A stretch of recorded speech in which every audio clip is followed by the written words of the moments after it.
Welcome, fellow rebels. You happy to be here? What a special day in a special place, the historic Thomas and Mack Center. Not only the home to the UNLV Running Rebels, more importantly, this is the home to your future graduation ceremony. Absolutely. My name is DJ Allen, and I'm proud to be a rebel. You know, I had an amazing opportunity this summer to speak to most of you at your new student orientation and talked a little bit about coming from a background where my family didn't have a higher education background in it. Talked a little bit about the 2 degrees that I had an opportunity to get from UNLV and the opportunity that created for me in my life. And I'm excited that some people listened, and I know for sure because walking in this morning, I was actually getting out of my truck, and a young woman came up to me, and she looked at me, and she said, "Hey, you spoke to us at New Student Orientation, didn't you?" And I kind of said, "Yeah, I did." And she goes, "You're the Justin Timberlake guy, huh?" Yeah. So I started thinking about that, and hey, that's pretty cool. She remembered the story about, NSYNC and Bye Bye Bye and Envy and all that stuff, and I felt really good about that. And I was walking up to the building, kind of thinking, hey, I think I just got compared to Justin Timberlake. And I was excited about that, and excited about telling me my wife that I'm getting compared to Justin Timberlake. And as I was walking up closer to the building, another young man wearing the I Am a Rebel shirt looked at me and he said, "Hey, you were at New Student Orientation, weren't you?" I said, "Yeah," thinking to myself, I'm the Justin Timberlake guy. And he goes, "You're the boy band guy, right?" Listen, I'm 38 years old, dude. Please, let's refer to me as the JT guy and not the boy band guy, okay? That's just for me. So if we can agree to that, I'd really appreciate that. Hey, it's time to get started talking about why we're here, and that is you. Today is about your dreams and the opportunity that UNLV will create for you. I want you to look around. You've seated with today, and you're meeting so many today of your new teammates. We talked about that over the summer, making a play for our teammates. The people around you are going to help make you successful in the years to come, not only at UNLV, but the years to come in your life. But it's not just going to be the teammates seated with you. At this time, I'd like you to rise, please stand, and welcome other teammates who are going to help with you. There are veteran teammates, the faculty and staff of the University of Nevada, Las Vegas. Please rise and help me welcome them.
Rebels,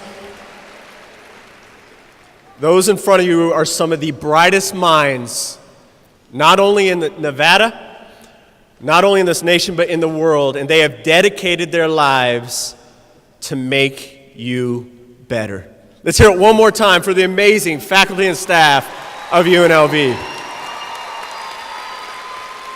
You may be seated. They will inspire you over the next few years and throughout your lives.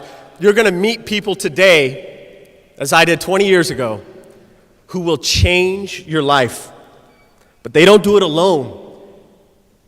You need to want to make the decision and the commitment to your college experience and to higher education. I'm going to challenge you. We're going to talk a lot today, and we have amazing, brilliant minds who are going to talk today about dreaming big, because that's what UNLV creates. It creates you. I want to talk really quick, and again, probably being the looking up here, seeing the brilliant minds, understanding my pecking order, which is down here when it comes to knowledge.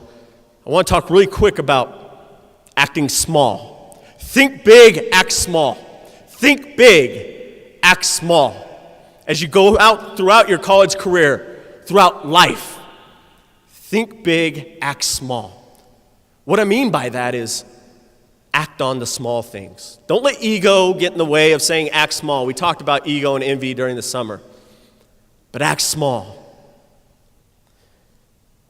Do the little things every single day that will get you one step closer to the big dream. In the sports world, when a team starts on the first day of training camp, they're not ready for March Madness, say in college basketball, in March, in September.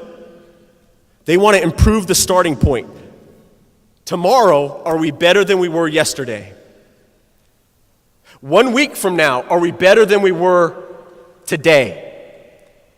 Challenge yourself to improve your starting point every single day of your life. Think big. I want a college degree. Act small. Learn to get out of bed on time. If you want a tip for Monday or Tuesday, whenever your first day of college classes at UNLV is, let me give you one. Get up when you're supposed to. The most successful people in this world, not just students, in this world, wake up when they're supposed to wake up. Dream big. I want to run a business. I want to create something that changed lives. I want to be the greatest teacher and motivator ever. Act small. Show up to class. You may think I'm joking, but there is greatness in consistency. Learn to deliver results on a consistent basis, and greatness will be yours. Now let's turn our attention back to dreaming big. And with that, I would like to introduce to you the man with a big vision for you and your future. He's had a powerful impact here at his time at UNLV, and we are very fortunate to have him. And today, he is our head visionary, Executive President and Provost, John White.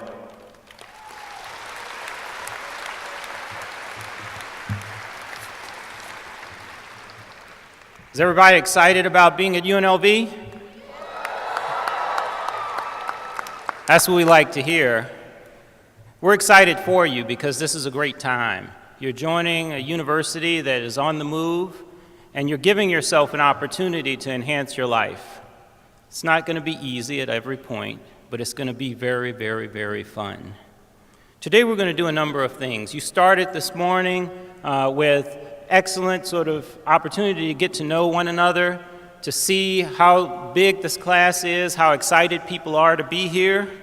And now we're going to shift into a couple of other things. What we want to do today is to give you a glimpse of university life. We want to tell you a little bit about the joy of discovery and just a touch about what the choice of UNLV could mean for you. Now, you're coming to college from very different motivations. There are lots of you in here. It'd be surprising if you didn't have different ideas about why to come to college and why to choose UNLV. You want a degree, of course, one that will change your life. But you probably want a better job when you're done than you would have gotten if you had not gone to college. We understand that, and we're going to work toward that. Maybe you don't know what to expect. Or maybe you came here because a girlfriend or boyfriend is at UNLV and you're just following them. Well, there's nothing wrong with that. It's probably not the best idea in the world. But now that you're here, you can take advantage of it. So some of you are coming from another school. You've already had a little bit of the college experience, and you have a notion of what it means, and you're asking yourself, how will UNLV be different? Will it be better? Will it be worse? Will I be able to do some of the things I enjoyed at the other school? Of course you will, but there'll be so much more that you can do here. You're looking to grow and develop and explore your horizons, because whatever images you have about college life, and some of them are true, even though they might not be great images about college life, the true nature of learning starts with the faculty that you meet, that you become friends with, that tells you just a little bit more than you discovered in class, that can direct you to the answer to the question that just isn't found in Wikipedia, or isn't found with any kind of reliability at least. We've put together a small group of folk today for the core function of UNLV Creates. This is a set of faculty who've committed to sharing something inspiring, perhaps startling, or telling about their own lives, something that they encountered that made them say, wow, that's really impressive. Something that we think might motivate you. Now, there are 9 of us up here, and we're each going to do a little piece.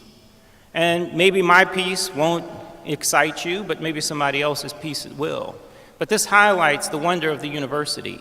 The university is not a coincidental name. It includes a wide variety of ideas. It aspires to include everything.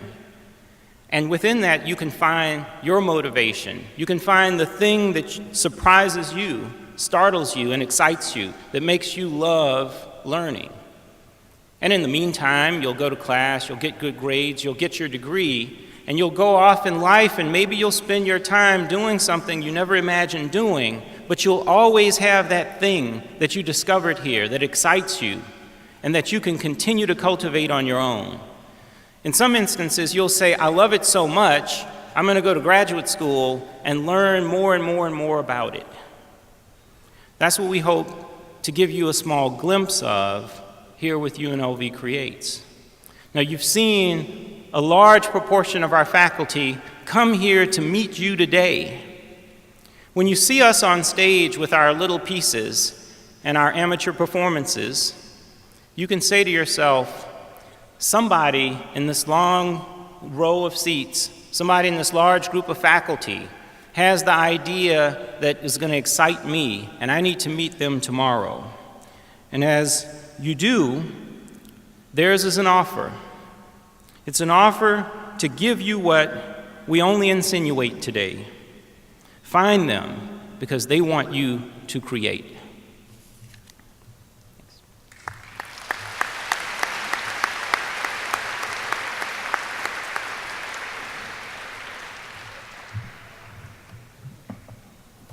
Finding Las Vegas. What is this place called Las Vegas? Is this just a place to come to engage in behaviors that you refuse to do at home? When the average person talks about Las Vegas as decadent, sinful, dangerous, and seedy, I am always the person in the room who argues the opposites. From my vantage point, I see a city that is vibrant, exciting, and alive with possibilities. Why the difference in perspective? I see Las Vegas from inside average homes where I go to document the city's history. I see Las Vegas as I record stories sitting at kitchen tables, sharing a cup of coffee, or in the den with the family dog jumping on my lap, or on the patio listening to memories while watching a sunset. This is my Las Vegas. My Las Vegas extends from Sunrise Mountain to Mount Charleston, from Aliante to Boulder City, and from Blue Diamond to Lake Las Vegas. As director of the Oral History Research Center at UNLV Libraries, I have learned that stories have power. Let me share a few.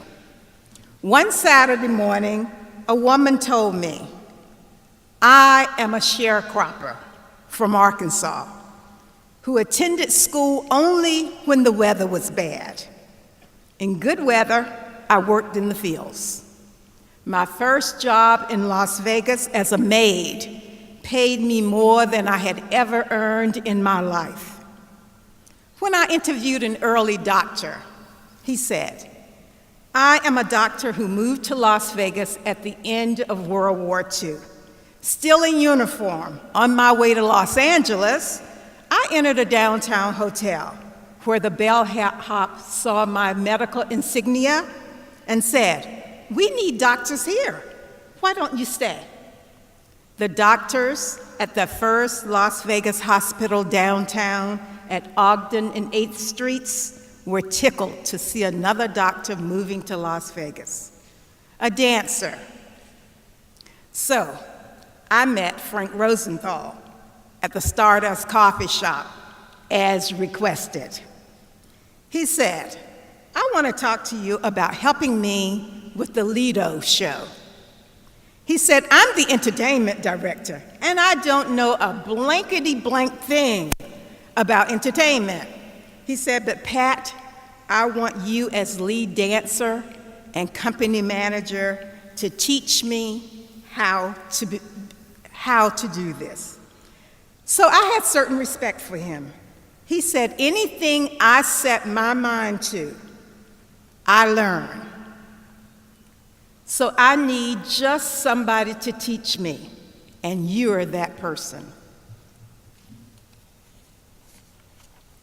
A UNLV professor. Here's one of my favorite things.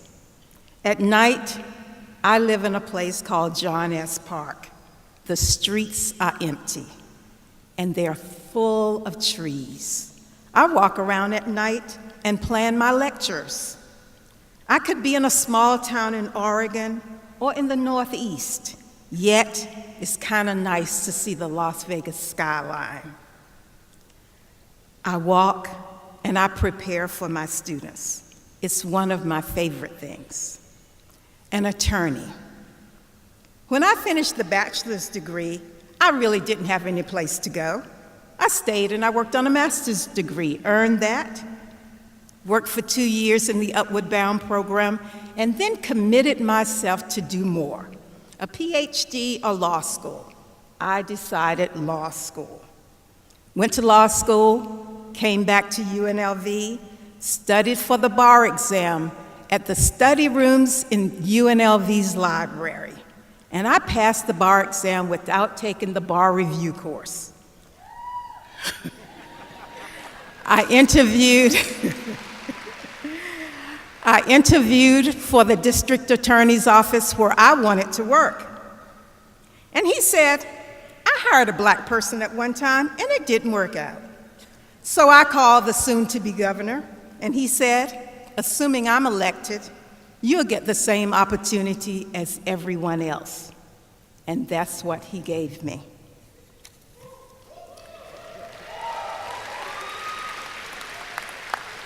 The Oral History Research Center at UNLV Libraries was established in 2003. It now houses over 4,000 interviews. Half of those were collected in the 1970s and the 1980s by students like you. I want to charge you to collect oral interviews on a very, very different, more abbreviated level. I believe that one of the exciting things we can do to engage the university in the community and tie the community to the university is through a hybrid form of oral history. I'd like to invite you to find your Las Vegas. My Las Vegas is composed of great history, book clubs, civic organizations, families, and single people engaged in community improvement. I challenge you through a day of listening to find your Las Vegas. Curious, anyone?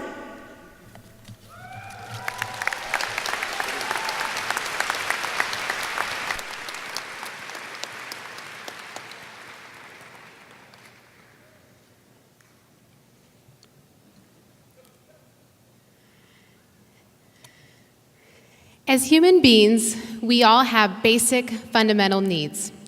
The need for growth, the need for opportunity, the need to be valued.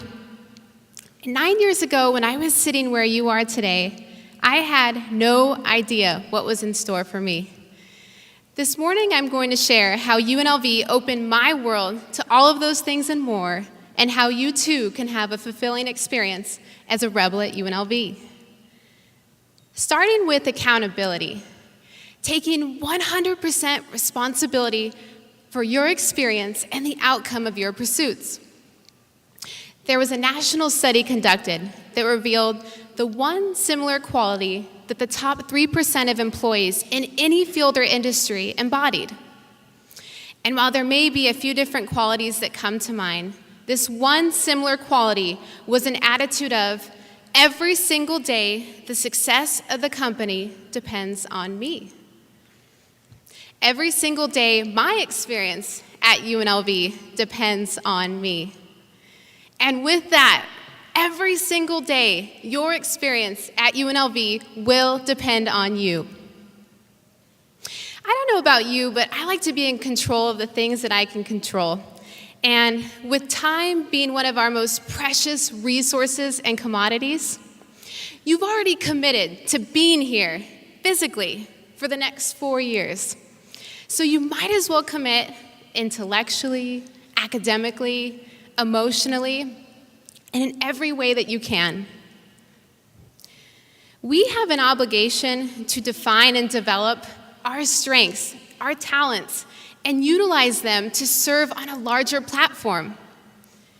And we start by figuring out what it is we want out of this experience. So today, asking ourselves questions like, what kind of skill set do I want to leave UNLV with? What kind of people and professionals do I want in my corner? Is there an activity or an experience that I would love to be engaged in? Do I want to find my passion? And ultimately, how do you want to be remembered? What do you want your legacy to be? You get to define that. And through a wealth of experiences and opportunities and activities that UNLV has to offer, you can construct that. It's all here for the taking. Now, no story would be complete without some form of trial or tribulation. My grandma just turned 94 this month, and she says, it's a great life if you don't weaken.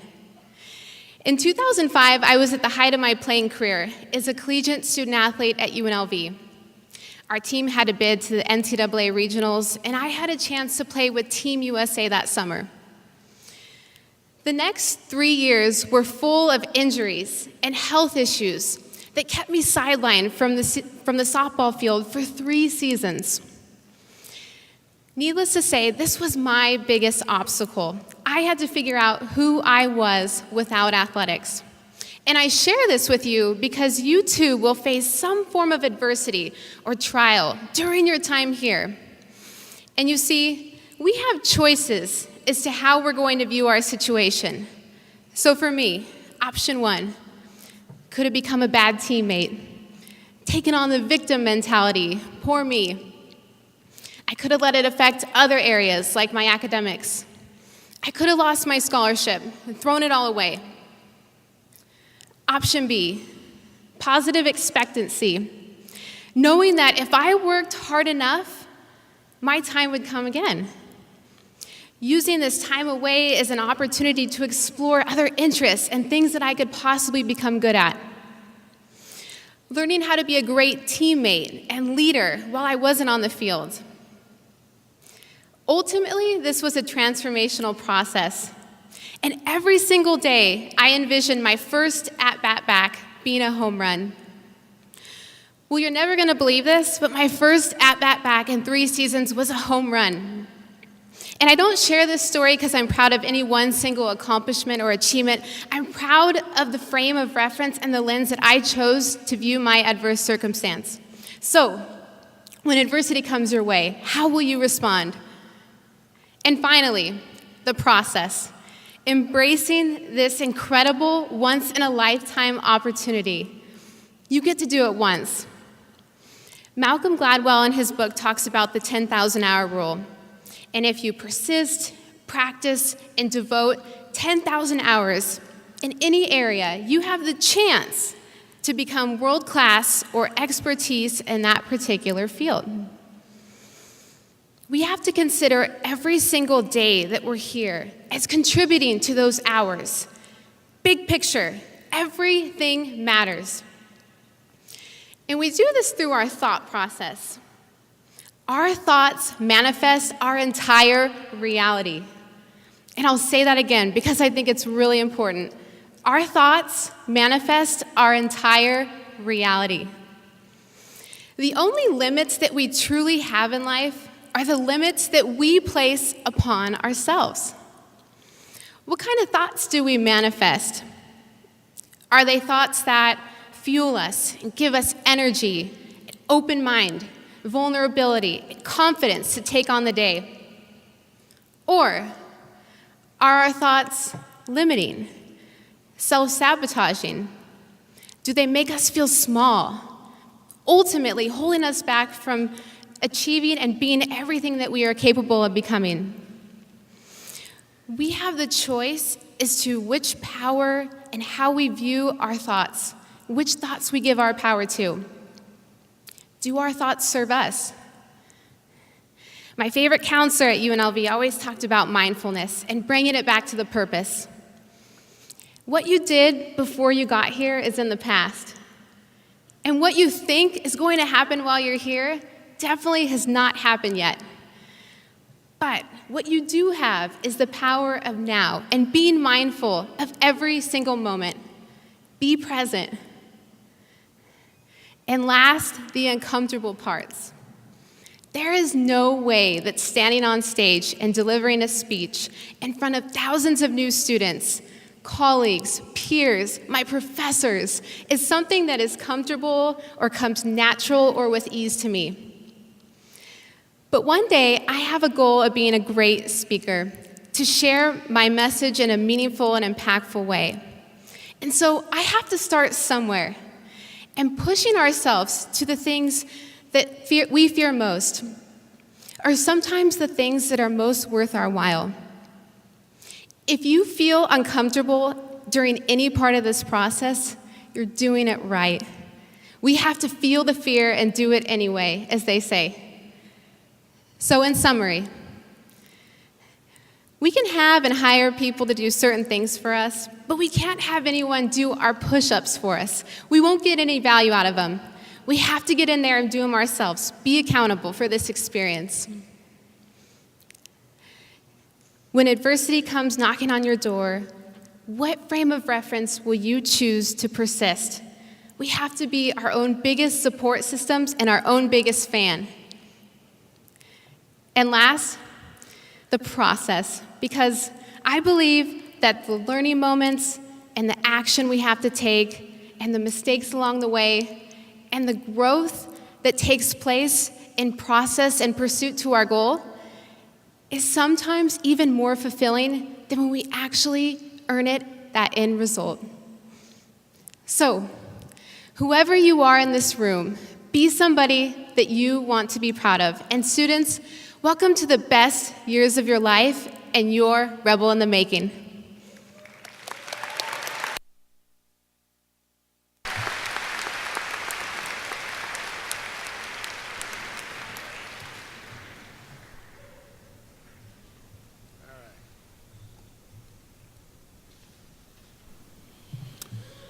All right, welcome engineers to the Howard R. Hughes College of Engineering. We want you, we need you, and society is desperate. We have a real shortfall. Who am I? I'm professor of mechanical engineering. By the way, my wife is a genealogy expert, and she has traced her lineage back to Charlemagne. So I say, well, guess where I've traced mine?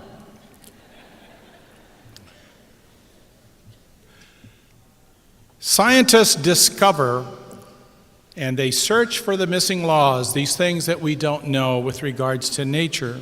However, engineers create and they build things that have never been. Who needs engineers and computer scientists? Almost everything you touch has an engineering flavor to it. The chairs that you sat in, this building, the cars that you got in to come here, the iPads that you have, and the notebooks, and the computers, and the phones. It's just unbelievable. Everything has some element of engineering to it. We all use engineered products. What do you need to be an engineer? A couple of semesters of physics, at least a semester of chemistry, and, of course, we can't forget mathematics. At least 4 semesters of mathematics. So we have the fundamentals and basis in science, and then we take what we've learned from our science colleagues, and then we apply it to practical things.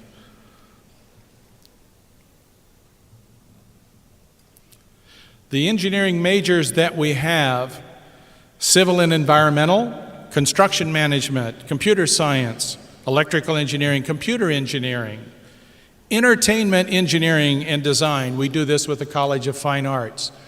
What better place than the world capital for entertainment right here? Who's been on the hot shot or on top of the stratosphere? That's engineering at its best. Mechanical engineering. We also have MS degrees in aerospace engineering, bioengineering, and materials and nuclear engineering. One of the incentives for becoming an engineer generally has to do with salary, and I thought I would kind of indicate to you just where you would be. This is the demand, the high demand that we have for engineers. It is really unlimited. Engineering is a helping profession. We build numerous things to better society, including, for example, an exoskeleton for the motion impaired or the disabled. If you are in an engineering freshman class, you will be involved in building a robot that has artificial intelligence. It is smart enough not only to attack other robots, but it knows where it is on the position in this table, so it will not fall off. And by the way, that's hands off. Our engineers build bridges and buildings and structures, and here is a contest that they do with regards to a steel bridge that they have as a competition. They build it, break it, at what point will it fail? By the way, for those interested, here's a fettuccine bridge. So here's probably the world's lightest bridge. The trick to this is that you take fettuccine and you make I-beams out of them. And when you do that, it's exceedingly strong. We set the world mileage record. Most of you probably don't know that. 3,500 miles per gallon, and this was a number of years ago, and it still has not been beaten today. These were designed, that human-powered vehicle, the larger image in the back, we've set records and rewards for having single and tandem human-powered vehicles as well. These were designed with supercomputers, and then when we tested them, we go, hey, these things really work. They're good. Just in case you didn't know, we also have the world's largest Frisbee. We set a world record here. This Frisbee was 10 feet in diameter. You notice that there's a fellow throwing it. He was a mechanical engineering major. He just happened to be the center for the football team, but that's, what can you say? Making this was quite a challenge. Why 10 feet? Because anything smaller than that, somebody's got to come along and build one to beat you, but not at 10 feet. So we used a supercomputer to design and test this, and then we built it. And you notice this picture in the lower right-hand corner, the white. I have a little story for you. We were asked at an international aerospace conference to bring this up to Reno. So 2/3 of the way up to Reno, guess what? Blows off the trailer, sets an unofficial world record, over 1,300 feet, into the desert. And this is true. There was a truck driver that was driving down the road on the other side, and he reported a UFO, and he knew they were coming from Area 51. All right. Now, the key here was the materials and how to build this thing, because if you take a Frisbee that's plastic and build it 10 feet, it weighs about 500 pounds. This thing weighed only 19 pounds, and we used composites to do it. Well, we said, well, look, let's build a 10-foot flying ring, because these things can really sail as well. So we built this, threw it from the campus, and actually had to go out to Maryland Parkway and knock it down before it got into the traffic. That was made with Mylar. Here is a cardboard bicycle. Weighs under 10 pounds, completely cardboard. The corrugated cardboard, all the boxes, you know, that everybody ships in. You go, hey, this stuff's pretty strong. Guess what? Here's a bicycle as well. Unmanned aerial vehicles. We use thin film solar to layer the wing, the surface of the wings. And so we flew this, and it worked really great. Our goal, to fly our unmanned aerial vehicle from Las Vegas to Reno, and to deliver a present to our colleagues in the north. This is our latest design. Once this thing goes up, we think it's going to stay up. It's not going to come back down. Last slide. So we think big, but we build small. Here is a robotic mosquito. So imagine the size of a mosquito, and then how we can communicate with other mosquitoes and create swarms. Now let's go even further and think of nano robots that you would ingest, and these things would attack cancer cells. This is what's coming. Welcome to engineering.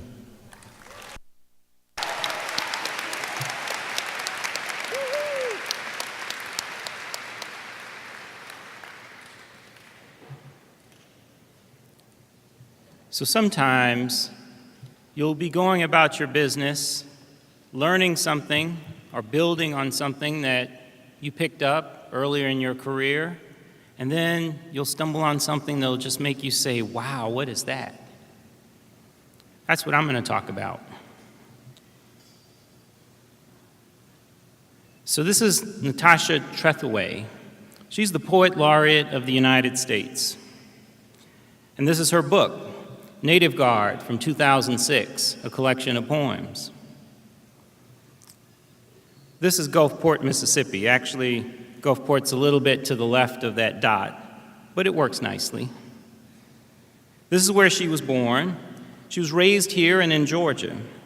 Native Guard contains poems about her mother's murder when she was a young adult, when Natasha was a young adult, but it also the fate of one of the first black regiments in the Civil War, the Native Guards of Louisiana, of which there were 3 regiments. This is Ship Island, off the coast of Gulfport, and not very far from the border of Louisiana, and for that matter, not very far from Alabama. Ship Island is where the 2nd Regiment of the Native Guards were stationed. During the Civil War, they guarded Confederate prisoners at this place. But the Native Guard, of course, were former slaves, particularly in this regiment. So you had the irony of former slaves guarding the Confederates who were fighting against them, or fighting to preserve slavery at least. In one incident, the Native Guards go onto the mainland near Pascagoula, and they're involved in a battle with the Confederates, and they're losing, so they decide to retreat, and on the ship are their Union fellow soldiers, who instead of letting them on the boat, opens fire on them. This book weaves together images of Natasha's youth and her mother's life and death, with stories of the Native Guard, their connection to Ship Island, the anomaly of black soldiers fighting in Mississippi during the Civil War, against Mississippi, of course, and then this tragic shooting of those Native Guards in Pascagoula. It's a reflection as such of where she's from, its history, and her own history. Like me, Poet Laureate Trethewey was born to parents who were married illegally. They were an interracial couple who married before the Loving versus Virginia decision in 1967 permitted interracial couples in many, many states to be married. She's a little bit older than me, but we're about the same. Unlike my parents, her parents divorced, and then she moved to Atlanta and lived with her mother and her stepfather, who after years of abuse, murdered her mother. You might wonder how these disparate stories and events and images might be brought together, but that's what an artist does. So as I'm reading this book, which I found interesting, cruising along, having a nice time, I happened upon one of the poems in it, and I found it really remarkable. You can think about poems in multiple ways. I'm a lawyer. I'm not a poet, nor am I a literature professor. And I'll leave it to you to discover how to address poems if you find that interesting when you enroll in that class. What I have us do today is to read this poem together. It's called Myth by Natasha Trethewey. I was asleep while you were dying. It's as if you slipped through some rift, a hollow I make between my slumber and my waking, the Erebus I keep you in, still trying not to let go. You'll be dead again tomorrow. But in dreams you live, so I try taking you back into morning. Sleep heavy, turning, my eyes open. I find you do not follow. Again and again, this constant forsaking. Again and again, this constant forsaking. My eyes open, I find you do not follow. You back into morning, sleep heavy, turning. But in dreams you live, so I try taking, not to let go. You'll be dead again tomorrow. The Erebus I keep you in, still trying, I make between my slumber and my waking. It's as if you slipped through some rift, a hollow. I was asleep while you were dying.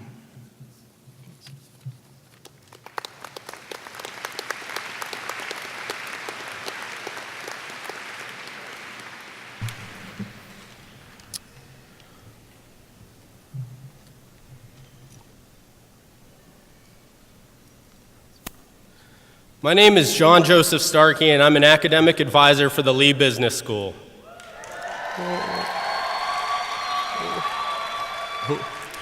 I say it loud and I say it proud because I am extremely happy with who I am today and why I'm here. I am here today speaking to you at UNLV Creates Welcome Day because UNLV helped create me. Without a shadow of a doubt, I can say that UNLV helped create me. How can I so confidently say such a bold statement?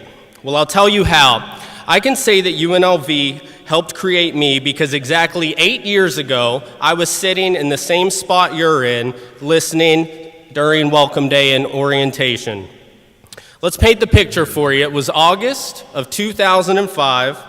I was 18. I had just graduated from high school in West Virginia. And shortly after graduating, I told my parents, I'm thinking about moving to Las Vegas for college. Yes, college in Las Vegas. What a thought. Of all places. You see, during my childhood, I didn't even think I'd be going to college. So it was a very unexpected surprise for my parents to find out I intended on leaving our small town of 7,000 people to move to Vegas for UNLV. My family asked me why Vegas, why UNLV, why college in general. My parents didn't go. My older sister didn't go. I was the first one, as a matter of fact, in my family to ever think about even going to college. And it sounds like DJ Allen was the same as well. So, with my parents asking me all these why questions, I looked at them and I told them the truth. Mom, Dad, I'm tired of shoveling snow. I hear Las Vegas is warm, so I think I'm going to go move there for that. The truth is I came to UNLV for the weather. That is not why I stayed here. All right, enough backstory. Who's ready to hear why I stayed at UNLV and what kept me here? There we go. I call it the hybrid theory. Disclaimer, this has nothing to do with hybrid vehicles. A hybrid, it's simple. Two things equal something else, or you combine two things to create something new. The equation is basic math. Involvement plus you equals success. Basic math. And I'm the proof because involvement plus me equaled success. In my 8 years at UNLV, I worked for Housing and Residential Life, the Office of Civic Engagement and Diversity, the Office of Student Conduct, the Academic Success Center, and now the Lee Business School. Thank you for that, everybody. I didn't work at these offices because I was the best student. That is not the reason. I didn't have the opportunity to work for such wonderful organizations because I was a great student. I had the opportunity to work for these offices because they gave me an opportunity to work for them. I got involved with these different organizations and I took advantage of the opportunities they offered. I looked at these involvement opportunities that UNLV offered me and I said, bring it. But the involvement opportunities offered are only half the equation. Remember, involvement plus you equals success. You're the other half of that equation. Research has shown that students who are actively involved in college organizations are more likely to graduate and more likely to graduate with honors. Notice I say actively involved. It's one thing to say you're involved because you go to meetings for a student organization or because you attend UNLV events. But are you really involved? Are you making your involvement worthwhile by helping create those events you're attending? Are you making your involvement worthwhile by voicing your opinion in decisions being made at UNLV? Are you making your involvement worthwhile by sharing the insight and knowledge you have gained in your life experiences with our faculty and staff? Or are you just attending? Are you just sitting, not being actively engaged? You'll hear almost every person that represents UNLV, and you'll definitely hear it from us today, is that we recommend you get involved at UNLV beyond the classroom. But I recommend you become actively involved in something because this leads to success. Remember the equation? Involvement at UNLV plus you equals success. Success how? Well, let me tell you how. I lied to you earlier. I lied to every one of you. I did not tell my parents I was going to UNLV because I didn't grow up with parents. They passed away when I was very young, and I was homeless for quite some time in my youth. We all deal with hardships, and all of us have stories where we have persevered, but I can tell you something right now with confidence that is absolutely unbreakable. You have not felt perseverance until you succeed in something you have not done, that you thought you could not do. And for me, that was college. I made it to college, I got my bachelor's degree, I even got my master's to boot, and I am one of the youngest academic advisors on campus working for one of the largest colleges on campus. I'm here telling you that I have proven that perseverance and going beyond what's expected is very possible. I can now say I am successful and I have proven to you that I have overcame, but ask me how. No, seriously, ask me how. On the count of three, I want everybody to say how. 1, 2, 3. Somebody was really loud over there, and I appreciate that. Being actively involved is how. Remember, involvement plus you equals success. The positions I pursued during my undergraduate and graduate careers helped me become the person I am today. The committees I joined, the events I helped create, and the decisions I helped UNLV officials make, and the initiatives I started are what helped me be successful in college. These are what helped guide me to become a well-rounded person, and they gave me real-world experience. I have UNLV to thank for everything because this institution gave me a chance to become more than what I ever thought I'd become. This institution helped me become successful. I am here speaking to you today at UNLV Creates because UNLV helped create me. Thank you.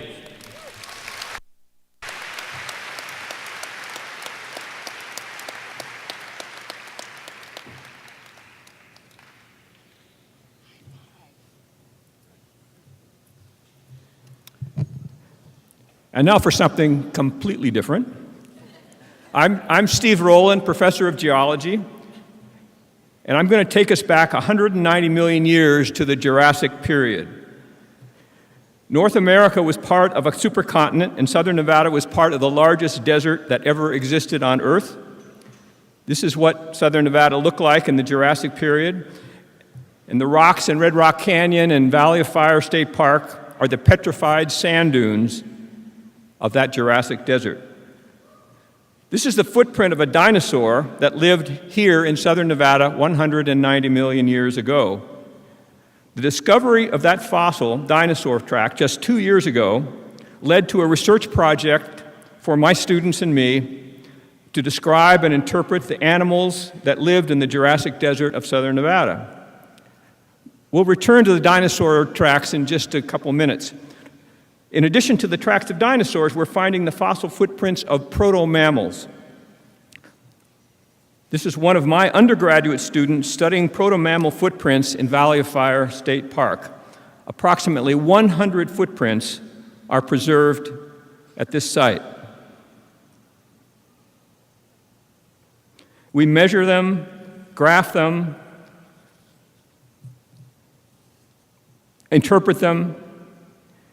Sometimes we can reconstruct the environment in great detail. For example, on this surface, we can see the evidence of small wind ripples that occurred on the surface of the sand dunes,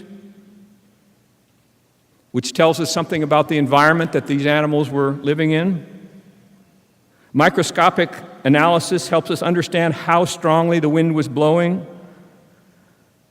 Our research indicates that the distinct tracks such as these were made in moist sand. When the animal's foot was removed from the sand, it left behind an empty shaft that tells us that the sand was moist and cohesive.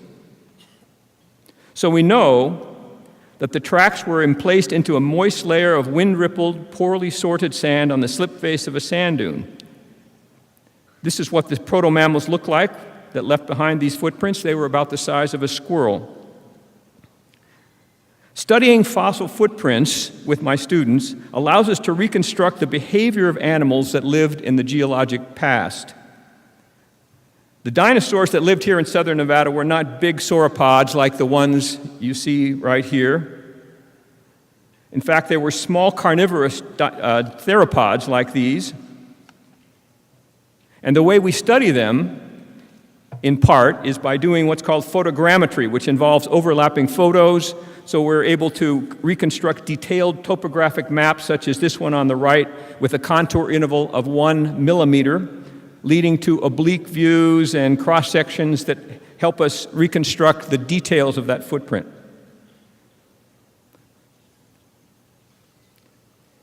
This is one of our most interesting dinosaur track sites, which is on top of a boulder the size of a Greyhound bus. There are 17 distinct footprints on this surface. This is one of my students dangling on a rope while she studies these dinosaur tracks. In dinosaurs, the length of the foot is proportional to the height of the hip. And if we know the height of the hip and the length of the stride, we can calculate the speed that the dinosaur was moving. At this site, in Valley of Fire, there's a series of small dinosaur tracks, but the surprising thing is that they are all left footprints. We think that this dinosaur was hopping on its left foot, probably due to an injury to its right foot. As far as we know, this is the first known occurrence of a dinosaur hopping on one foot. Most of the tracks that we found were made by animals walking in moist sand, but sometimes we find evidence of a dinosaur that walked in dry sand. This is a cross-section view of layers of a Jurassic sand dune, and notice that the layers are disrupted in the middle of the photograph. Our interpretation is that the dinosaur was walking in dry sand and its foot disrupted the layers. When its foot was removed from the sand, this is what was left behind. This is just one example of UNLV students involved in research with faculty. Opportunities to become involved in exciting research projects are available to you at UNLV, but you have to seek them out. Usually they will not just fall in your lap. Education is an adventure. Get involved. It will change your life. Thank you.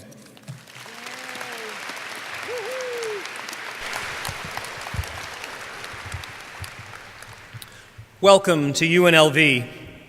I'm a professor in the Department of Theater. I work with actors. My creative work has focused exclusively on developing an integrated method of voice, movement, and acting training. Traditionally, a serious acting student travels from a voice class to a movement class and eventually to an acting class.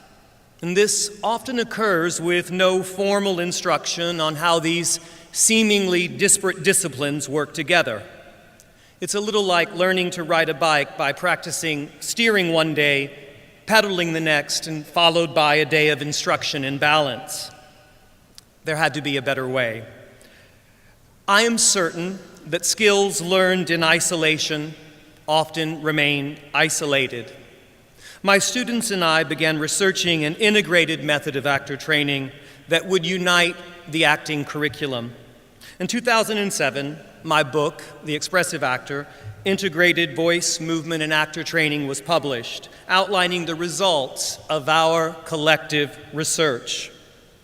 Proudly, it's been received with positive praise, cited as a remarkable achievement and a serious work that deserves serious consideration. The work has traveled from UNLV to the UK, Canada, Japan, Australia, Korea, and Italy. Last year, a second edition of the book was published, and the Stage magazine in London cited the book as one of the top 10 new books. Amidst the positive press, the book has also stepped on some toes. Reviews of the book warned readers that this work challenges the way in which most actor training takes place in America. The notion of integrating the movement, voice, and acting curriculum was met with traditional and institutional resistance. Integration is always harder than isolation. From these experiences, I have learned that change is challenging and that truly creative activity always upsets the status quo. I also learned that there would always be establishment figures that are skeptical and critical of honest creativity and change. I am a rebel. My message is simply this: anyone who has ever created anything has no time for skepticism and should not fear change. True creativity rides on the winds of change. As a teacher and a theater artist, my research and creative activity has always been a collaborative effort. The work that we have created here at UNLV reflects the insights and contributions of students and faculty that span a period stretching over 2 decades. Last year, this collaboration continued in new and rewarding directions that demonstrate one of the innovative ways that UNLV creates. President Neil Simatris granted us an Opportunity Award. It funded a creative project involving students and faculty from the UNLV Theater Department and the School of Journalism and Media Studies. Together, we created a 3-hour media documentation project outlining the principles and practices of our collective efforts. This type of integrative, creative research could only happen at schools like UNLV. UNLV is a young university with a pioneering spirit, a spirit of creativity that does not fear change. I'd like to share with you a short video trailer that highlights what student and faculty across academic disciplines can produce when they learn, grow, create, and change together.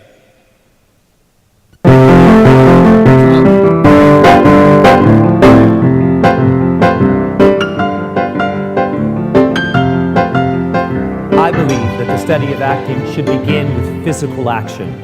I'm interested in a very specialized, structured, flexible, and adaptable physical action that is enlisted in the direct service of the expression of thought and feeling. You can't just take it from me! Stop it. Finders keepers! How embarrassing. Light, indirect, and released. Go. Would you like to be brilliant? Not just. I don't mean just outstanding. I told you no! I told you no. Wait a minute! Wait! And just simply sense where you feel your body expanding and where you feel your body contracting. Can you just mark the energy of this action, its charge and its release? Charge, release. The expressive actor work can be applied to any time period, any style of acting. 1, 2, 3, 4, 5, 6, 2, 2, 5, 6, 7, 8, 2, 2, 3, 4.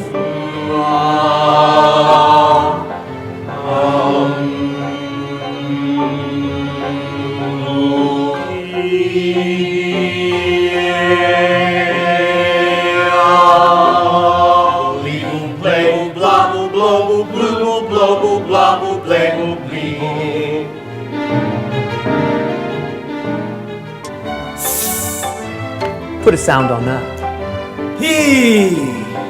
What would you like the future of actor training to be?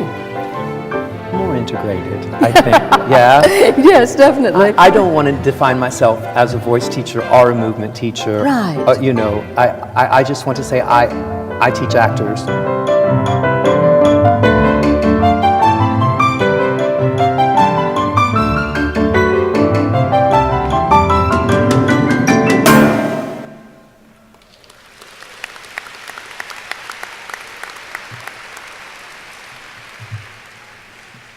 During your time here at UNLV, let's commit to integration, to learning, growing, creating, and changing together. Let's plan to meet here again in the Thomas and Mack 4 years from now at your graduation in celebration of all that you have created during your time here at UNLV.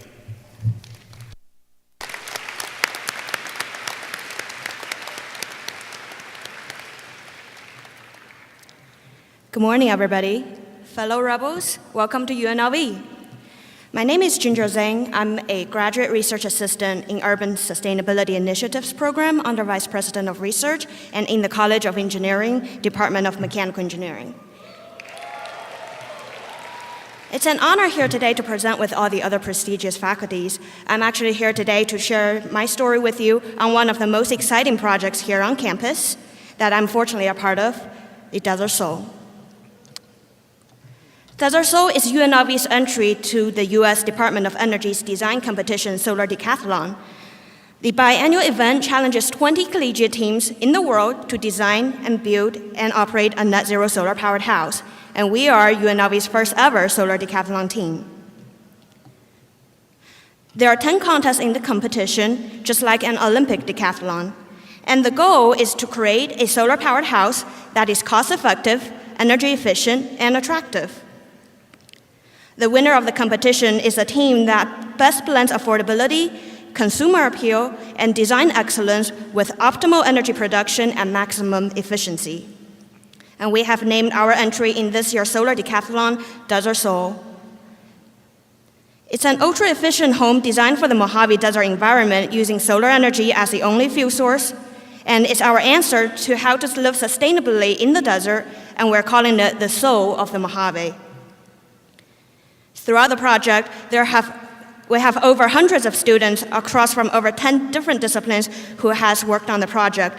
Architecture, engineering, we have graphic students working with us on art and marketing, and we have journalism students for writing stories, and business students for financing and sponsorship. We even work with the hotel college in creating our home entertainment strategies.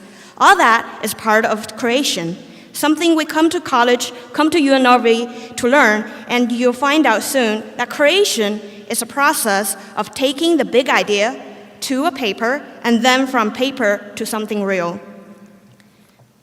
We have spent about a year and a half in designing and detailing out the home, and right now we're building the house actually on campus. As we're speaking, we still have team members actually working on the construction site. And you're actually all welcome to check us out at your convenience. We're located actually right across from Thomas and Mack, across Tropicana at the Paradise campus. The competition will be this October in Irvine, and when the house comes back, Desert Soul will be permanently located in Springs Preserve to live on as a sustainability classroom for the public and showcase what UNLV students has created. For a project like, thank you. And for a project like this to shine, it's totally a creation of collaborative and dedicated work. We have weekends in the studio, we have work all-nighters for the deadline and deliverables. Actually, just a couple days ago, we just submitted our final exhibit materials. And heat and humidity, we actually started the construction in April and has worked all summer long on the construction site. Storm, rainbow, but nothing really stopped us from finishing. And with that, please let me introduce you to our creation, Desert Soul.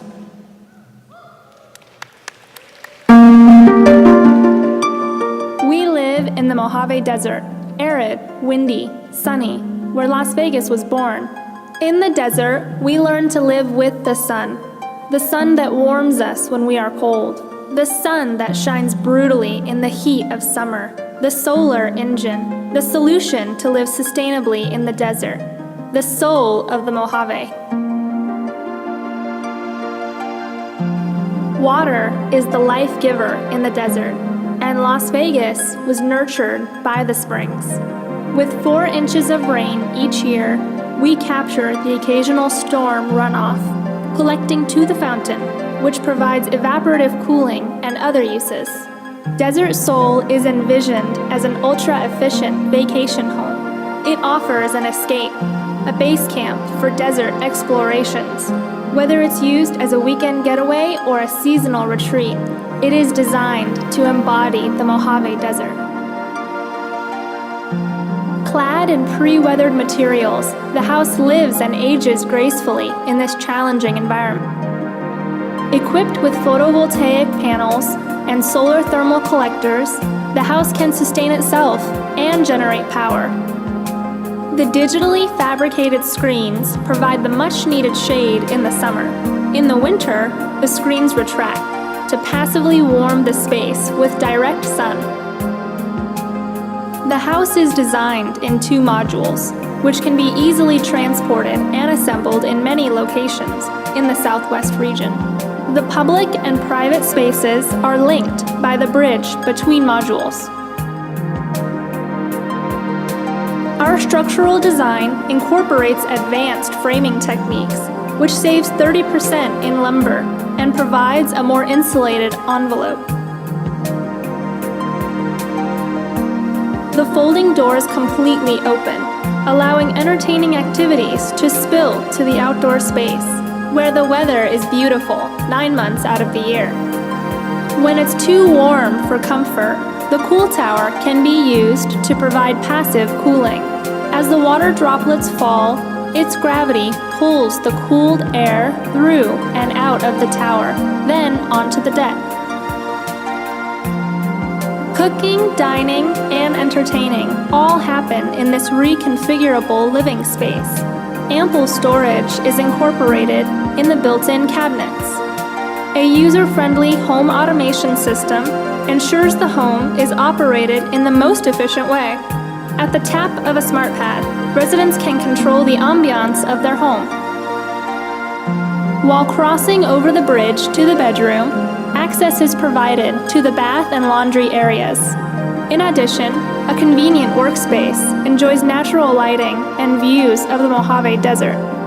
In the heating season, the radiant floor system keeps the residents warm, providing stable thermal comfort throughout the night. With energy-efficient technology integrated into spacious architecture, Desert Soul is a smart desert home that will reconnect people with the natural environment.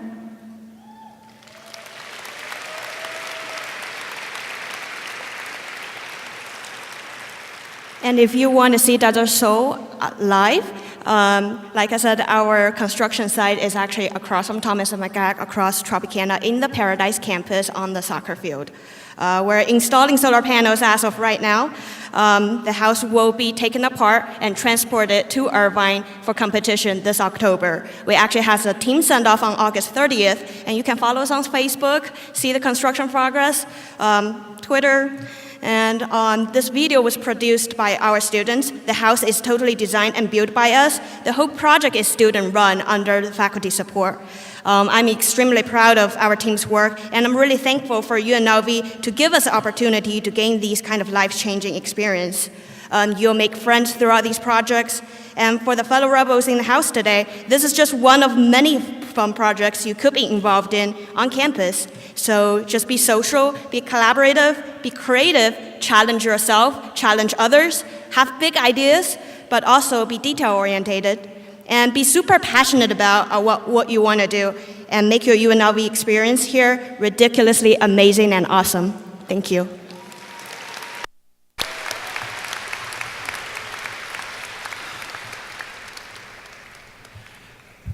Can you hear me? Breathe deeply. Perhaps you noticed I am the last in the official lineup.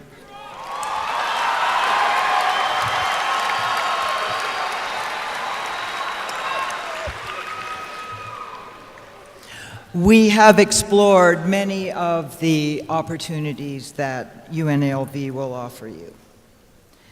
But true educational exploration relies on one person. You know who. You. There you are, behind me on the screen, in the centerfold. UNLV freshman class 2013, millennial fireflies unleashed in a deep forest. Now, a firefly, commonly known as a lightning bug, is a winged beetle. Its abdomen glows like an LED light suspended in midair. The beauty of the firefly lies in the source of its power, called bioluminescence. This light is created by a miraculous combination of luciferin, magnesium, ATP, and oxygen. No matter the scientific terms, the light is all natural. There he is, behind me on the screen. Famed American writer John Steinbeck. In his essay, Like Captured Fireflies, Steinbeck captures the essence of the educational experience. This experience, like the natural glow in the belly of the firefly, can light the dark forest of life, sometimes by unleashing painful but necessary truths about this world we all share. Burning with the light of his own captured knowledge about the Great Depression, John Steinbeck unleashed the novel The Grapes of Wrath on America. This story about the vile treatment of the immigrant Okies who had moved to California during the 1930s in search of a better life spoke to people all over the world. And the world listened to this remarkable story of societal hatred aimed at the disenfranchised. As a reward for his bioluminescent revelations about the injustices that society heaped upon the downtrodden, Steinbeck received continuous death threats and the Nobel Prize for Literature. Like every great moment of historical enlightenment, Steinbeck's triumph was a mixed blessing. You incoming freshmen, nearly the last of the great millennial generation, were born into a world of luminescence, Steinbeck could never imagine. The tantalizing glow of technology surrounds you. It is before your eyes, at your fingertips, in your ears, and even in your bed at night. Older generations accept the fact that millennials are the most technological savvy species that has ever roamed the earth. We boomers are dinosaurs compared to you. Your technological athleticism can win Olympic medals. Millennials multitask like machines, talking, tweeting, tumbling, Facebooking, texting, and occasionally sexting, all at the same time. Your skills are quite remarkable. Such unique skills also carry inherent dangers, a mixed blessing, if you will. Recently, scientists began studying millennials like beetles under a microscope. These studies suggest that you are all addicts. Technology addicts, to be exact. Like rats on cocaine, you anticipate the technological fix. Yeah, these studies also suggest that constant use of technology may be altering the way your brains are wired. Do you actually know where your iPhone ends and the human you begins? Could your humor brain, gifted with the power of 100 large computers at birth, be losing some of its horsepower? Has your attention span been reduced to a millisecond, or for the time it takes to receive a ping on your iPhone?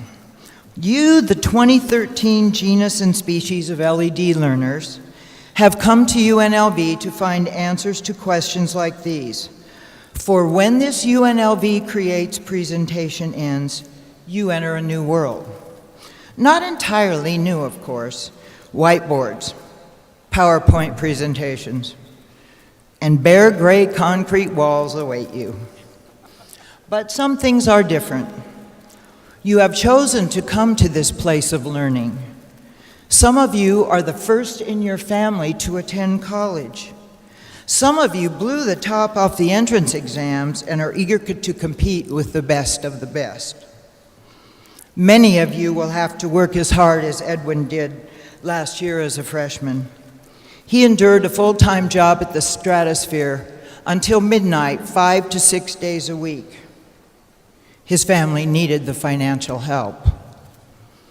During the day, he attended UNLV as a full-time student. Feeding your educational dream might be as difficult as it was for Alondra. She faced a 3-hour bus ride to and from UNLV 4 days a week. Nope. The university experience might not be all Animal House crazy fun. In fact, if it becomes Animal House crazy fun, that's really a mixed blessing. Like rats on cocaine scary, if you know what I mean. As students, you are entering a virtual war zone here on campus. Even though you are fully armed with the latest technology, the educational bullets will fly at you. Sometimes it will feel as if you are mortally wounded. The dream of being a doctor or nurse will die painfully after you fail every single biology exam. You will need to tap new inner strength to change the plan. Facebook and LinkedIn are useless. The rapid-fire burden of every assignment due on the same day will cause a temporary case of post-traumatic stress disorder. Difficulties will arise every day of your freshman year. The battle waged in the pursuit of knowledge is always tough and is certain to test your courage. If you desperately feel as though you want to quit or drop out, I hope you will remember these words of John Steinbeck. When his son asked him how much longer he had to go to school, Steinbeck paused and thoughtfully replied, "School is terrible, and I'm not going to try to tell you it isn't. It is customary for adults to forget how long and dull and hard school is. The learning by memory of the basic things one must know is the most incredible and unending effort. Learning to read is probably the most difficult and revolutionary thing that has happened to the human brain. But if you are very lucky, you may find a teacher. And that is a wonderful thing, said Steinbeck. I have come to believe that a great teacher is a great artist. Teaching might even be the greatest of the arts because its medium is the human mind and spirit. Teachers leave a signature on us. A teacher writes on minds. Somewhere within that horror, the years of drudgery, somewhere in the dusty dark, a magic will happen that will light up the years, if you are very lucky, unquote. Then Steinbeck, Nobel Prize-winning novelist, sighed and said a prayer that his son would be as lucky as he had been. That is why you, sons and daughters of Las Vegas, the nation, even the world, have come to UNLV. This is what might happen to you on this campus if you are lucky. You will find a teacher. You will find many teachers. They will not tell you what you should know. They will instead catalyze a burning desire to know, and know, and know. Then you millennials, armed with your luminescent technology, but not held captive by it, will, like those fireflies unleashed in the deep forest, collectively light the dark night in which we mostly dwell, and glow with far more luminescence than all the generations who came before you. Thank you.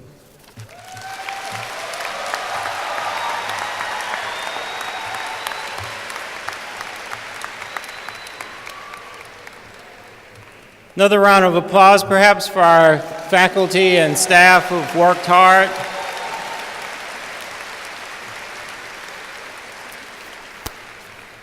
You've heard a lot of different things here today. Some of them are a call to create. Some of them are examples of creativity by others, and yet others are a beacon for you to be able to make your own path and to be able to succeed. But one thing we hope all of these will be is something for you to talk about. You may not have been interested in all of them, but if there's just one, reach out to your new friends, your new colleagues and classmates, and talk about it. Start your exploration today and start moving forward. The university experience, as I said before, turns on our faculty, and we'll be introducing them in a moment. But it's a big team, and this team includes a number of people who I want to acknowledge very quickly. We have here today most of our deans, and in presence is the Dean of the Academic Success Center, Ann McDonough. They're all this way.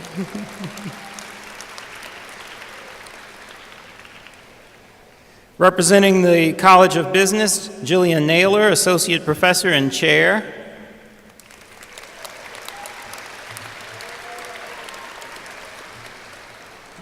Dean of the College of Education, Kim Metcalf.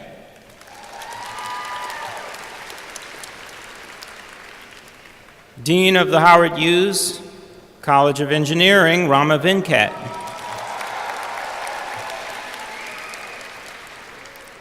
Dean of the College of Fine Arts, Jeff Cope.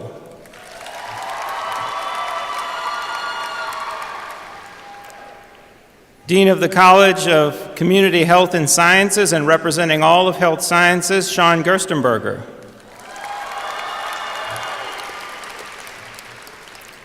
Dean of the Honors College, Dr. Marta Miana. Representing the Hotel College, James Busser and Pat Morio, Associate Deans.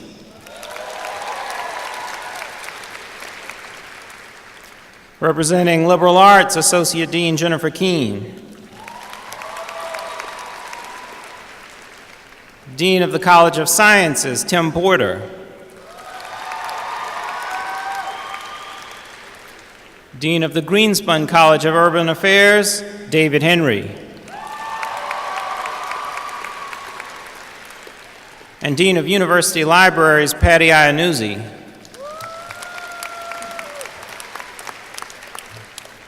Also with us today from the Central Administration of the campus, from my office, Vice Provost for Academic Affairs, Carl Reiber, who's up on stage here. Vice Provost for Faculty, Policy, and Research, Gregory Brown. The Senior Advisor to the President and the person presiding over this event, Dr. Reiner Spencer. And Vice President for Student Affairs, Dr. Wilnita Fain.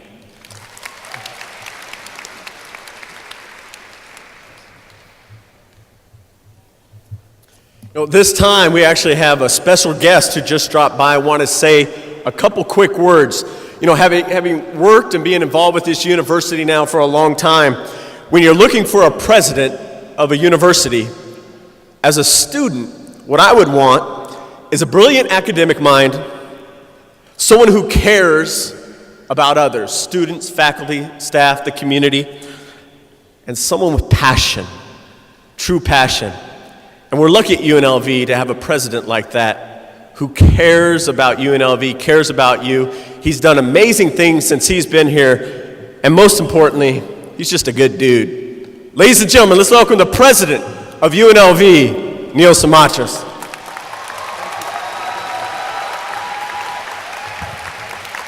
Wow. Welcome, Rebels, the entering class of fall 2013. I'm really old. Oh, by the way, I look up on the stage and I see all these people wearing ties. Did you not get the text, the message I sent? It is Rebel Red Friday. Every Friday is Rebel Red Day, and I'm glad you guys got the memo. I heard some incredible stories here in the last few minutes from faculty and students who are doing great things.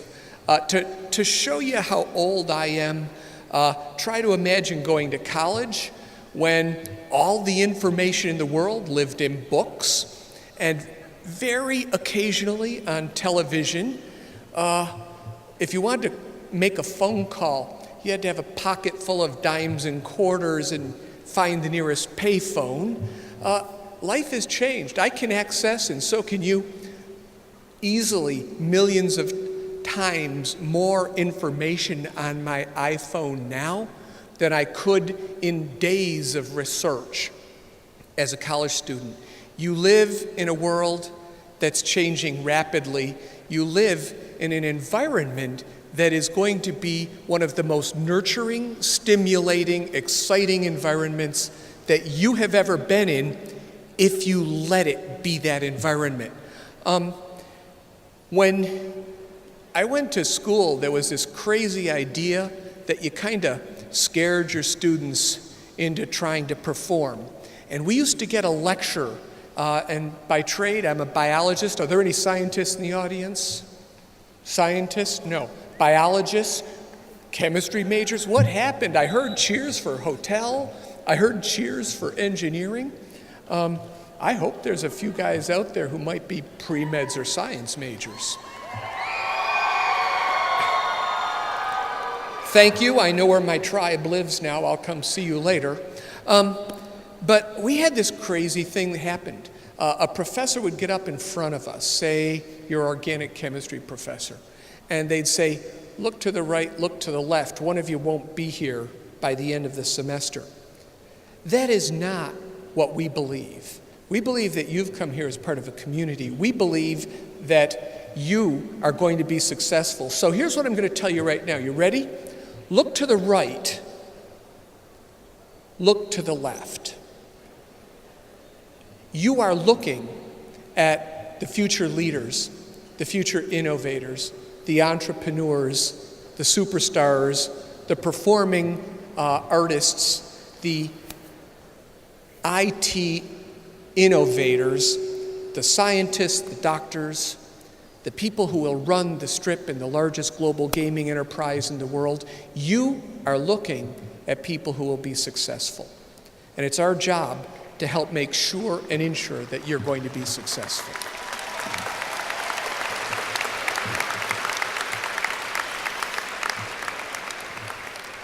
Now, here's the fun part for me. You are part of the largest, most talented incoming class that UNLV has ever seen. You make our rebel hearts proud, and I want to celebrate you. More National Merit Scholars, more valedictorians. Our dorms are bursting at the seams, and we're going to build more. You are an incredible class, and we look to you as the leaders of our future. We look to you and your success. And I know you've heard it, but I'm going to say it one more time.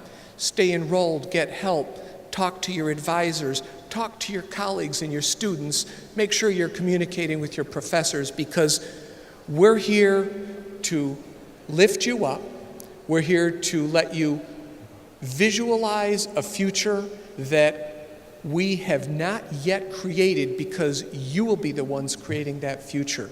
And we're more proud than ever that you are rebels, that you've joined the rebellion, and that you are going to be with us and successful in graduating in the next 4, or 5 or 6 years.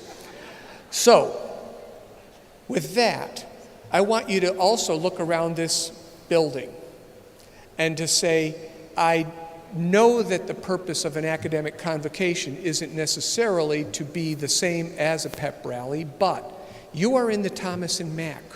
This is hallowed ground. This is where UNLV and our basketball team won national championships. This is where a coach named Tarkington, who will be inducted into the College Basketball Hall of Fame this October, first experienced success, and he did so with students who were remarkable. And one of those people on his team, a Rhodes Scholar candidate and double alum from UNLV, is our current coach. There is a proud rebel legacy that you are part of. And when you come in here on a fall night, when the basketball team is playing, and 18,500 of you are screaming and cheering, you know you belong to part of something bigger and exciting. And that's what the rebellion's all about. So stay involved, get committed, see us when you need help. My office is in the 7th floor of the FDH building. It's the really ugly white building over on Maryland Parkway. And if you're having trouble, parents, if your children need support and help and they don't know where to turn, students, when you're confused and you haven't been able to sort things out, you come see me, or preferably the provost, and get the help that you need. And we're here for you, and I'll make a pledge. We're going to care about all of you the way I hope someone cared for my children when they went to school. Now, with that, we're about ready to have a barbecue lunch. And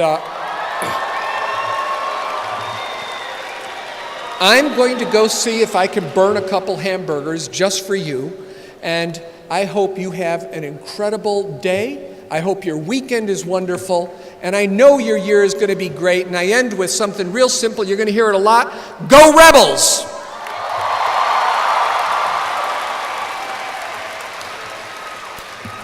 All right, now I'm going to listen to the president, because it's about time to get interactive. We're going to take the ties off. It's about time for you to start something special. Now, I listen, because I'm telling you, I'm not that smart, but I listen well, and I take good notes. And from here on out, there are 3 things we learned today that if we do the rest of the time that we're together and we're getting ready to leave, this is going to be fun. So I learned integration is always harder than isolation. All right? So let's go work together on what's about to happen. I heard, and you may have heard this before yourself, involvement plus you equals success. So we're going to have some interactive stuff happening. We need you to make it successful. And then I also heard, if we do this, it's going to be ridiculously amazing and awesome. This time I want to bring up someone who absolutely loves UNLV. He's been here 20 years. His daughter's getting ready to graduate this year. His wife works at UNLV. He truly calls UNLV home. He is the Vice Provost of Academic Affairs, Dr. Carl Reiber.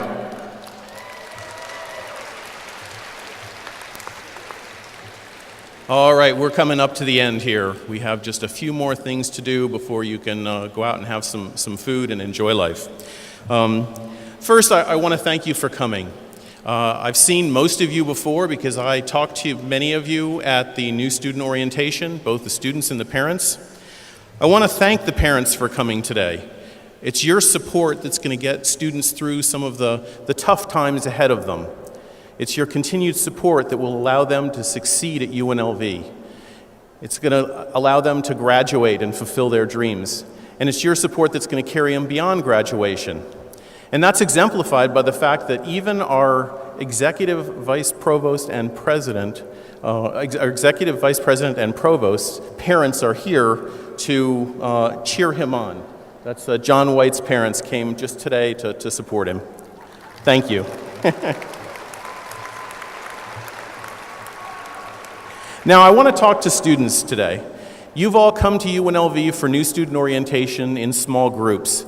And this is the first time you've assembled as the incoming class of 2013. And there's some pretty special things about the incoming class of 2013. There's some numbers that we need to give you. First of all, you have chosen to come to the largest university in the state of Nevada. You also are making up the largest incoming class in UNLV's history. And even to take that one further, you are the largest incoming class in the state of Nevada University's history. So that is one impressive feat.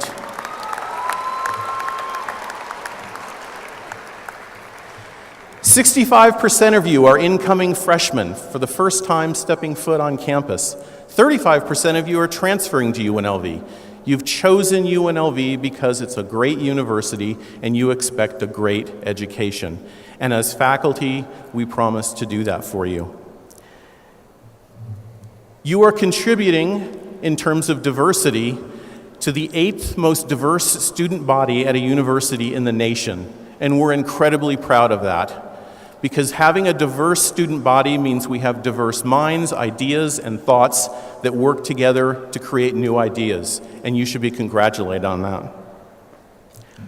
You come from 30 countries. In fact, at New Student Orientation, many of you who speak multiple languages wrote on your posters, "Scarlet and gray every day" in your native language. I thought that was pretty special.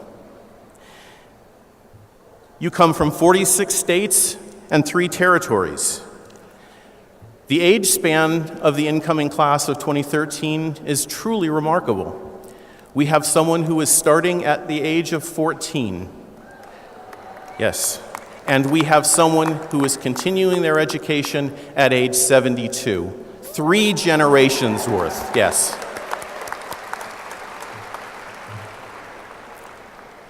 Your class brings with you a record for UNLV in National Merit Scholars and in valedictorians. There are 54% more valedictorians coming to UNLV this year as compared to last year.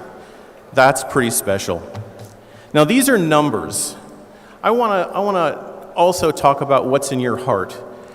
At New Student Orientation, I made sure that when you broke out into your college groups and you wrote on your posters, that I got to visit each of your groups. And I took note of the ambitions that you were writing on those posters.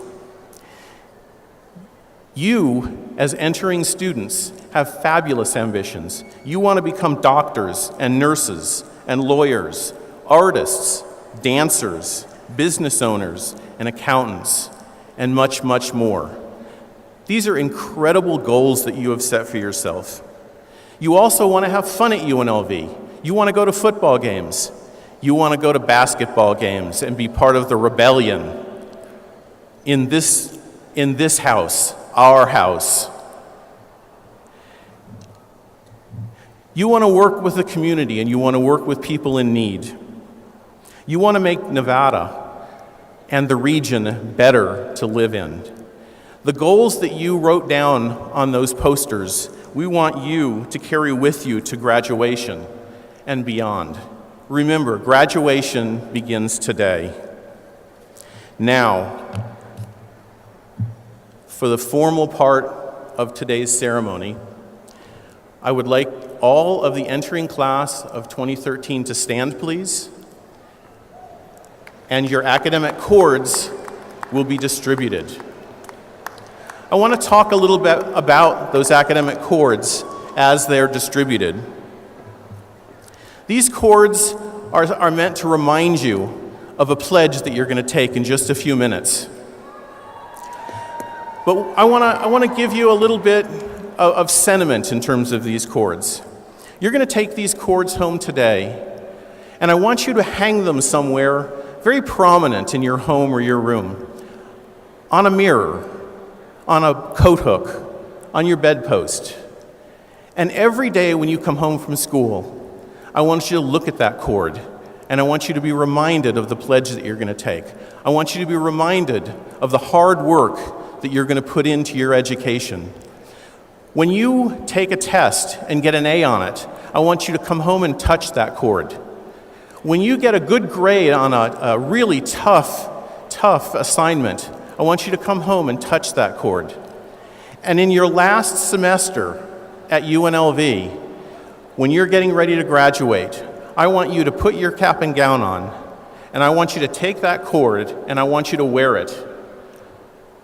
And I want you to be reminded of all of the hard work, the challenges that you have overcome at UNLV, and the aspirations that you wrote down on your poster at the beginning of your time at UNLV, and the fact that they're coming true. That's what these cords represent, and we want you to carry these cords with you and ultimately wear them when you cross this stage at UNLV in 4 years. Now, it's time for the Academic Convocation Pledge. So I want you to repeat after me in a very loud voice and follow Hey Reb here. Okay, so you ready? Repeat after me. As a student of the University of Nevada, Las Vegas,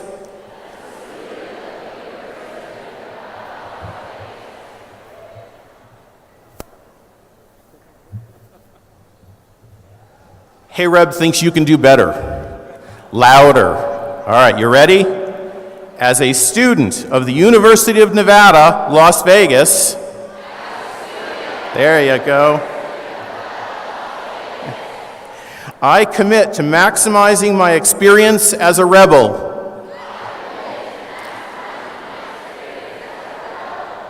I will stay actively engaged with my classes. Seek out transformative knowledge. Make space for intellectual flexibility. And get deeply involved with campus life. I pledge to work hard, play hard, support my fellow rebels, complete my degree, and bleed scarlet and gray every day. Go Rebels! Welcome to the Rebel family.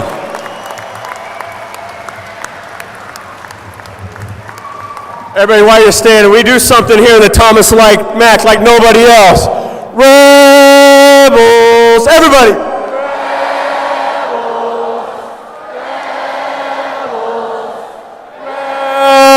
Rebels!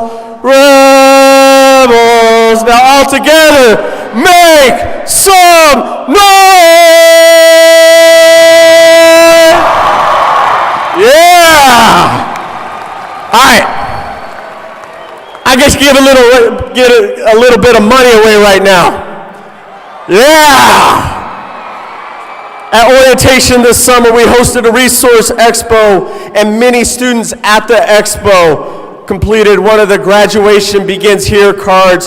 Have you entered to win a drawing for $1,000 Office of Civic Engagement and Diversity Fall Welcome Scholarship? To aid in the drawing of the scholarship, here she comes, Ashley Birds from the Office of Civic Engagement and Diversity. She will select one winner. Actually, we're going to do two winners. And in accordance with the rules, you must be present today to win. All right, so we're going to go quickly. If you win, make some noise. We need to know you're here. And come on down to the side of the stage so we get a picture of you with Hey Reb. We're going to have two winners. We need to know you're here. First winner, Tiffany A. Grant.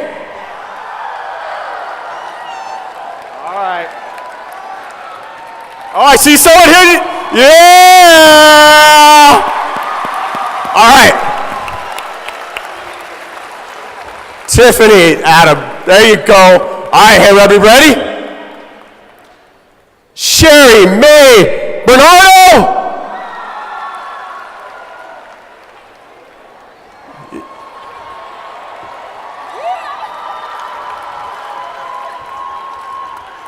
We have a winner?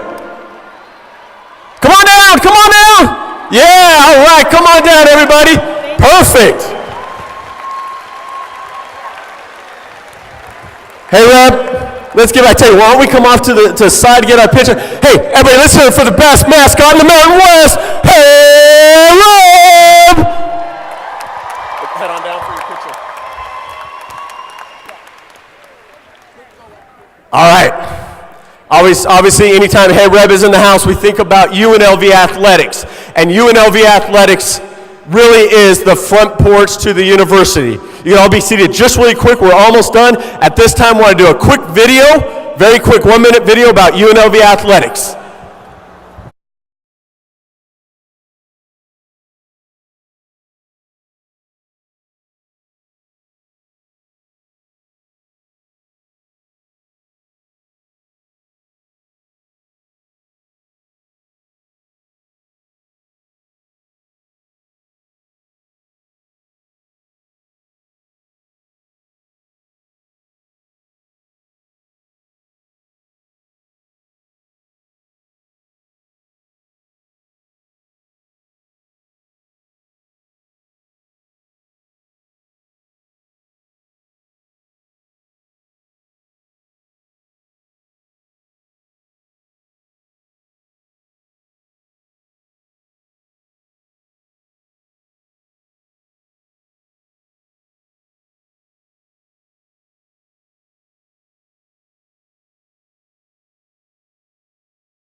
All right. Doesn't that get everybody excited for UNLV Athletics? Fall season coming up soon. Let's hear it.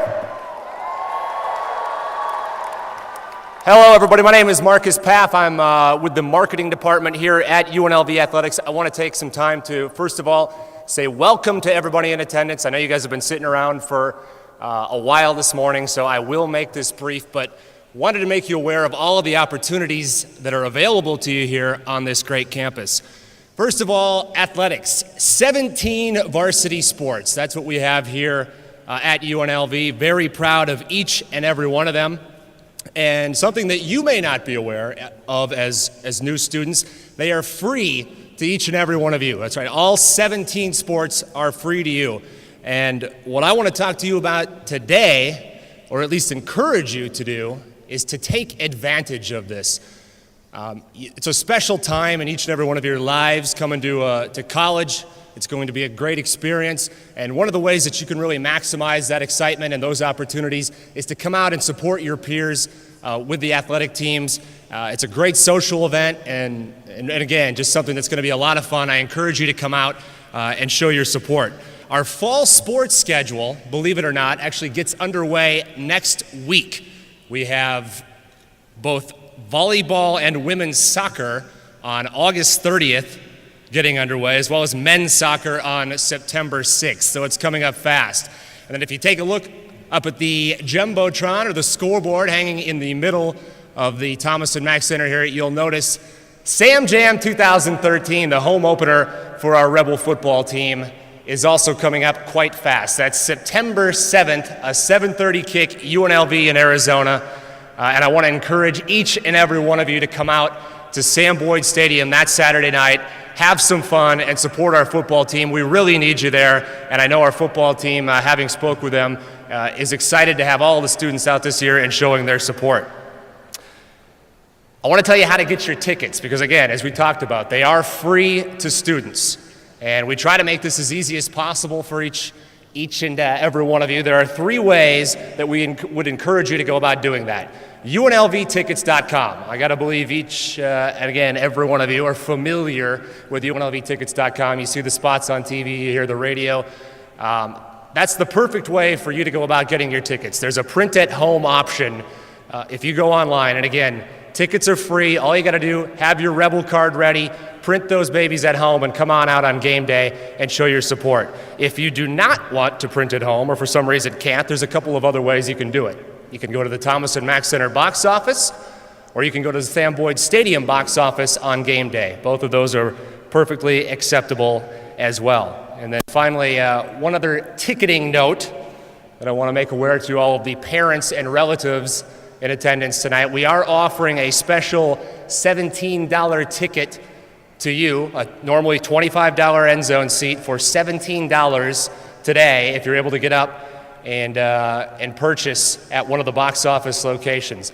I'll tell you again, UNLVtickets.com is one way to do it, but today if you're looking for that $17 ticket, the box office is open out front of the Thomas and Mack Center. We also have some folks standing by on the concourse ready to take your orders if that's something that you choose to do. So again, want to encourage you to come out, enjoy all of our fall sports, all of our sports period at UNLV. It's going to be a lot of fun for you. I encourage you to take advantage of that. With that, I've got a couple of social media aspects I would like to take care of with you all. I know you're youngsters and all love the social media stuff. So at this time, you are now rebels. I'd like everybody to get out their cell phones. Everybody get out their cell phones right now. All right, and I'll finish with this. Facebook, if you have an account, and I know you do, go to the search bar, type in UNLV Athletics, and simply hit the like button. I'm going to trust you to do this. I know you all have Facebook accounts, so again, please do that. It's the perfect way to stay in touch, in tune with everything that's happening in the athletic world. Again, I'm Marcus Papp. Thanks for the time. Enjoy your time as Rebels, and have a great day, everybody. Thanks a bunch. All right, we're going to throw up here the schedule for the rest of the day so you know what you're doing. Don't stand yet, but everybody, don't leave yet, but everybody stand up. Your college experience is not an experience without a college marching band. Ladies and gentlemen, the Star Nevada Marching Band.